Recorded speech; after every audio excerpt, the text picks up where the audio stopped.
After everything I've heard about it, I could not be less interested in Octopath Traveler. Grindy, repetitive turn-based JRPG with lackluster writing? No thank you. This tweet I wrote is a product of a larger issue. I don't understand the strength of turn-based combat or the games that invented it. I don't want anyone to get the impression that I think turn-based games are doing something wrong. Some of my favorite games include Pokemon, the newer Persona games, Mother 3, the list goes on. Rather, it's the common trends of the genre that get to me in subtle ways. Random encounters, lackluster enemy AI, lack of gameplay depth. I play many of these games for reasons other than the turn-based system itself. I love team building in Pokemon. I love social links in Persona. I love the thematic depth of Mother 3's storytelling. In all of these examples, I don't really care one way or the other about a fairly crucial fixture of their design. I have trouble getting into older turn-based RPGs that lack a compelling story or characters, like the older Final Fantasies and Persona titles. Some of them have interesting stories, but are far too cumbersome and repetitive for their own good, like Mother and Earthbound. For one reason or another, these newer titles which focus on what I believe to be a stagnant gameplay system fly under my radar. Bravely Default, I Am Setsuna, and now Octopath Traveler. The title in question, though gorgeous, even looked like Final Fantasy VI, a game I've tried to play a million different times. It became the designated tune-out period during every Nintendo Direct. I didn't get it. I was happy for the people that did, but I wasn't in that camp. Until I decided, against my better judgment, to try out the prologue demo. Hey, it's free. Why not? I played it for an hour, ate some dinner, played it for an hour, went to the bathroom, played it for an hour, the demo timer ran out. I bought it, played it for an hour, played it for an hour. Oh, whoops, it's 5 a.m. Yeah, so Octopath Traveler is kinda genius.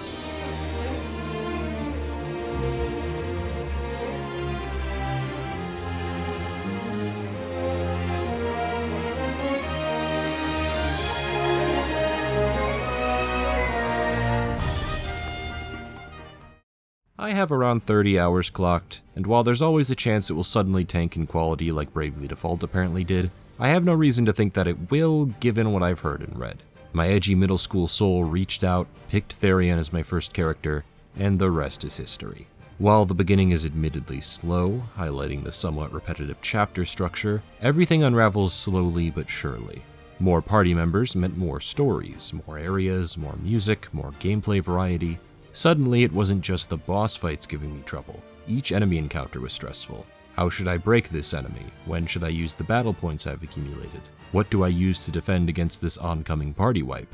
There is not a moment in Octopath where I felt the need to grind, as it simply doesn't exist. There are so many dungeons and areas to explore in and out of chapters that the simple act of discovery will place you into as many battles as needed for a competent stream of experience. Even if a few of your party members do end up slightly behind, a combination of the enemy AI, the break system, the BP system, and the job system ensure that even low-level characters can participate in high-level encounters. You break enemies in a similar fashion to the recent Persona games. Suss out their weaknesses and hit them until their defense points are diminished. You then get a free, vulnerable turn to wail away at them. What separates this system from so many others is the ability to store power over consecutive turns. If you know what an enemy's weakness is, you can choose to spend the BP you've stored to hit them with their weakness 4 times and break them immediately. However, this likely means that you will have no BP to hit them with when they're at their most vulnerable. Before this break phase, enemy defense is a lot higher. Additionally, healing abilities do much less at base, often requiring you to spend some BP to make them more effective. Same deal with buffs and debuffs. They last a set amount of turns, meaning the more BP you spend, the longer these buffs and debuffs last. A careful balance needs to be struck to ensure that the BP you spend isn't being wasted. In tougher boss fights, you'll be up against ludicrous amounts of HP, which may seem daunting at first, but they shouldn't be incredibly long fights provided you're using the break system efficiently. There is no better feeling than setting up buffs and debuffs, mashing that R button, selecting the max level attack, and watching the damage numbers fly across the screen. Even if the enemy isn't strong enough to reliably damage your party, there is still an immense pleasure in ending the fight as quickly as possible by exploiting weaknesses. Micromanaging every little detail of the fight as practice for the sometimes brutal boss fights. This is what I've been missing. The strength of turn-based combat is right here. A turn-based JRPG with no grinding, tough enemy and boss encounters, and a complex web of party members with a set of secondary jobs. Might have the standard white mage, black mage, warrior jobs, but there are also jobs which allow you to capture animals, create special potions, and even hire mercenaries with the endgame currency. The more you pay, the more useful the hired help. In other words, Octopath Traveler can sometimes be pay to win. A genius jab at the industry while also being a refreshing mechanic in and of itself. There's an unparalleled sense of irony in making the resident thief double as a merchant. It means you can use any of the party members you want after collecting all the secondary jobs, which are found fairly early and are damn hard to miss. Battles will liberally reward you with job points, so you don't have to worry too excessively about leveling the wrong job or something. You can sorta just roll with the punches and develop sufficient strategies on the fly. That was the first hurdle, the hardest one to clear by far. Everything else naturally fell into place, as I already expected to enjoy the ancillary aspects as I do in all my other favorite RPGs. You pick your starting character as if you're selecting from a list of D&D presets, and each of their stories is set up in a way that makes it feel like you're playing D&D. Therion needs to find and steal the Dragon Stones, Cyrus needs to uncover a secret hidden tome, Primrose needs to hunt down the 3 men who killed her father, Tressa needs to travel the world guided by the journal of an adventurer. Each of these obviously have wildly varying tones, but all of them are fairly simple in execution. Find the legendary Dragonstones, the lost tome, the hidden treasures, etc. While I initially found it odd that each story only features the character it pertains to, eventually I started doing something I don't think I've been prompted to do with a story in a very long time. Use my imagination. Again, much like a game of D&D, I started filling in the blanks of the story. Tressa enters a new town and has a face-off with another merchant, which leads to a boss fight against the tyrannical mine owner. Meanwhile, Cyrus is tracking down the ancient tome, which eventually leads him to uncovering a blood ritual. While you do each of these missions individually, I began to wonder what the other characters were doing. At first, it was a problem. I couldn't fathom why these character stories didn't overlap more, but I eventually came to a realization. These people are all doing their own thing. Traveling as a unit is helpful for protection against the vicious monsters along the way, and companionship is always helpful on the long, difficult road to achieving your goals, but this party of adventurers don't need to stick to each other like glue.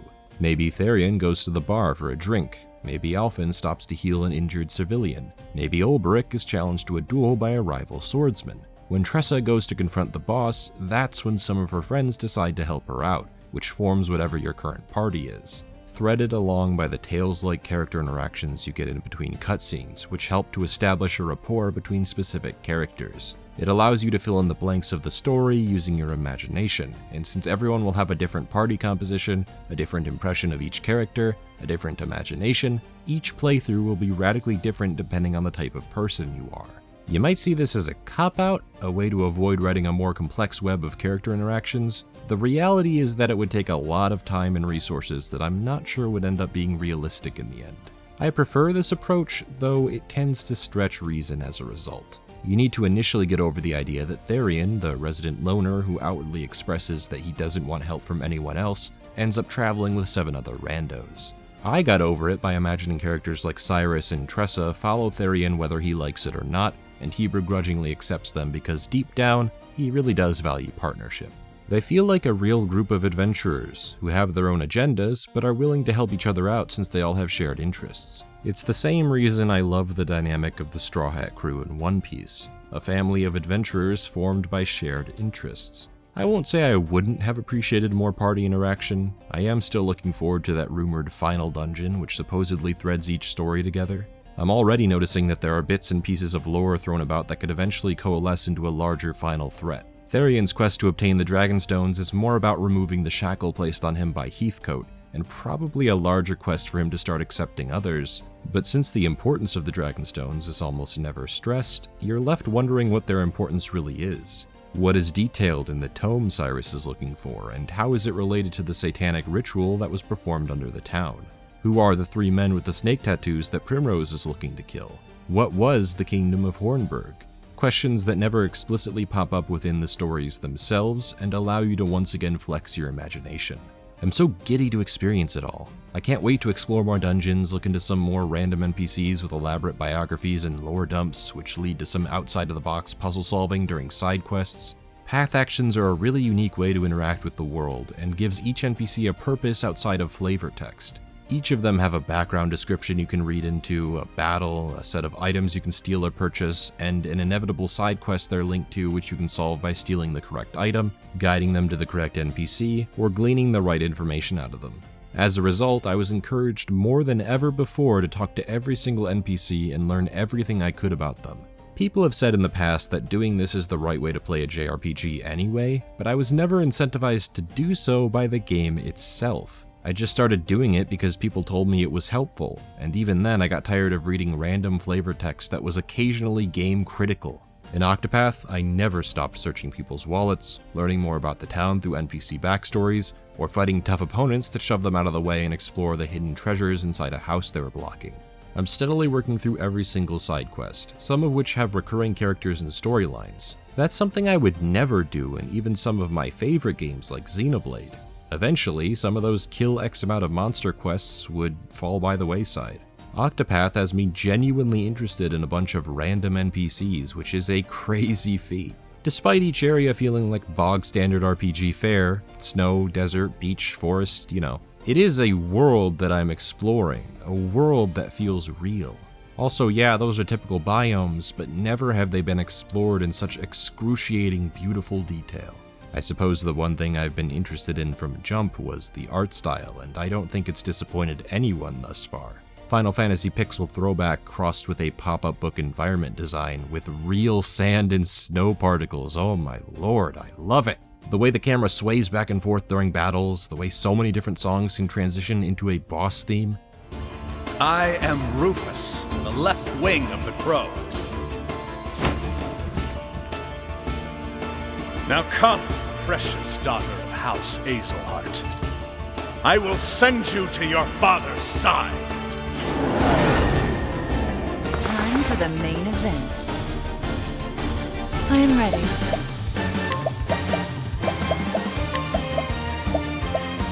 The Lion Dance.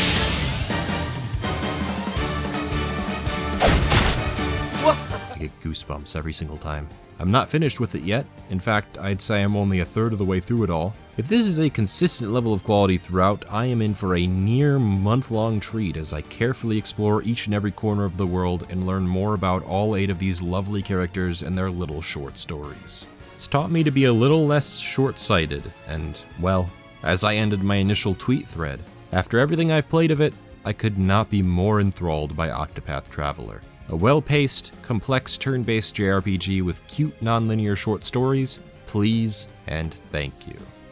I am also going to thank you, the individual, for watching the video and hopefully enjoying it. I'm going to take the next few moments to thank some of my $10 tier patrons: Lord Arceus, Dominique Gendron Langla, Lucas Waldeck, Nicholas Ammond, I Enjoy Cereal, That Guy in the Store, Chuck Harkins, Cameron Douglas, Bishamon, My Own Father, Mackenzie Marchbank, Purist Bordeaux, Duke091, and Christopher Knoll.